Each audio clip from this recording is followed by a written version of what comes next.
I started my first company for $10,000. It was not easy at the beginning. I never thought it would become a multi-billion-dollar company. That entrepreneurial spirit is really, really important to preserve here in our country.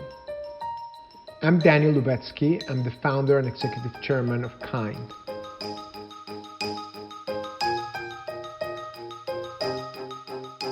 I was born in Mexico City in a Jewish community that was pretty tightly knit, but maybe a little bit isolated.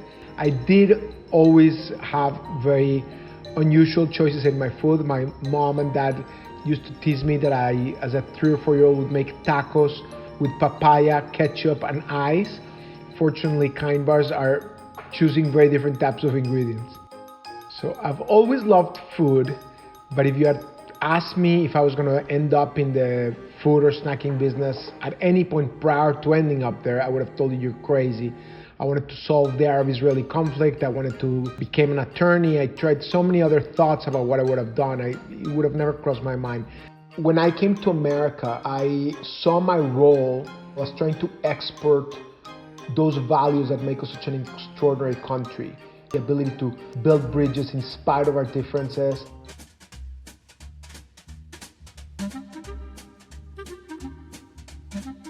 I was around 8 years old when I started doing magic shows. I used to do bar mitzvahs and weddings and birthday parties. Around 16 years of age, I started a network of student representatives selling watches, and I was 25 when I started Peaceworks, and around 35 when I started Kind.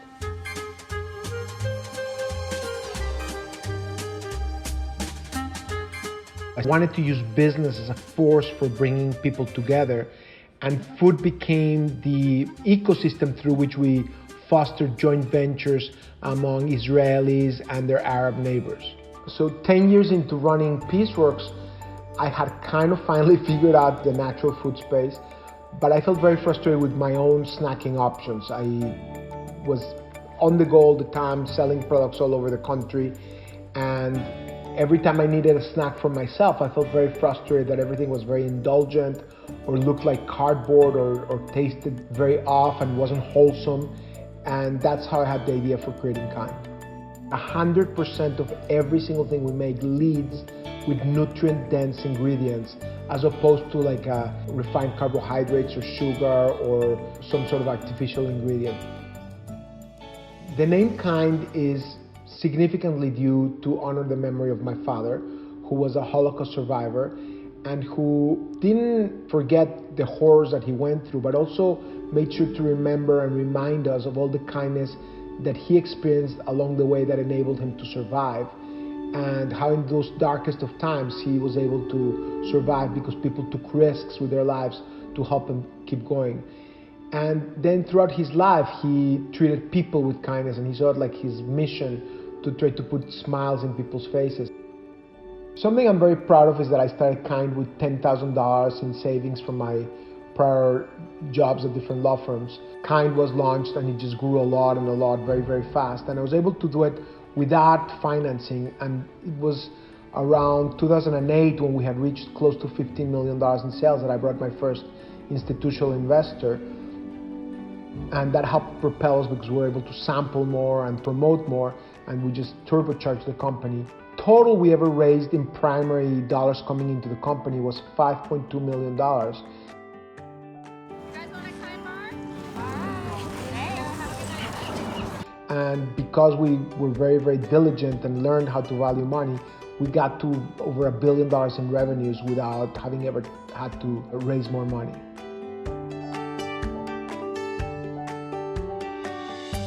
Our number one best-selling bar is also the number one bar in the category according to many measurements. It's the Kind dark chocolate nuts and sea salt. And it's one that I'm very proud of because it took us 2 years to develop it, to get everything right so that it would have only 5 grams of sugar while still delivering an incredible taste, and it's got the right interaction between the sweet and just a tiny bit of the sea salt. It's just delicious. We now have over 80 products, and every one of them fits a different occasion and a different need. When we launched them, people didn't know where to put them because they were so different from what's out in the marketplace. and we didn't know where to merchandise them, so we'd go to the buyer of this set and say, no, that doesn't belong, I don't have anything that looks like it. So go to the other buyer, and eventually we tried to get into the nutritional bar set in natural stores, and the buyers would say, I can't carry this because it doesn't look like a nutritional bar. Look what a nutritional bar looks like, and they'd show me this astronaut food looking thing, and I'm like, that's the point, this is a natural store. It should carry stuff whose ingredients you can see and pronounce. And because I had deep relationships and people appreciated my mission, they gave us a chance. And then once it was in the stores, people with the transparent wrapper understood it immediately, and they started buying it like crazy. When we launched Kind out of Peace Rooks, we had been hovering in between $1 and $2 million in sales. And then once we launched Kind, we basically for the next 10 years doubled every year. One year we grew 160%, another 60%. But on average, we were doubling our sales every year for 10 years. And we did so in a cash flow positive and EBITDA positive manner. So we're very, very proud of that. I want to try to not just make money, but find my own small way to make this a better world. Kind, our mission is to make the world a little bit kinder, one snack and one act at a time. I think that I should come back to launch a Peace Rooks venture in the future, because I think the model of using business to bring neighbors together has a lot of potential that's still been unfulfilled. And now that I've learned so much, perhaps I'll give it another shot. But right now I need to finish my work with Kind.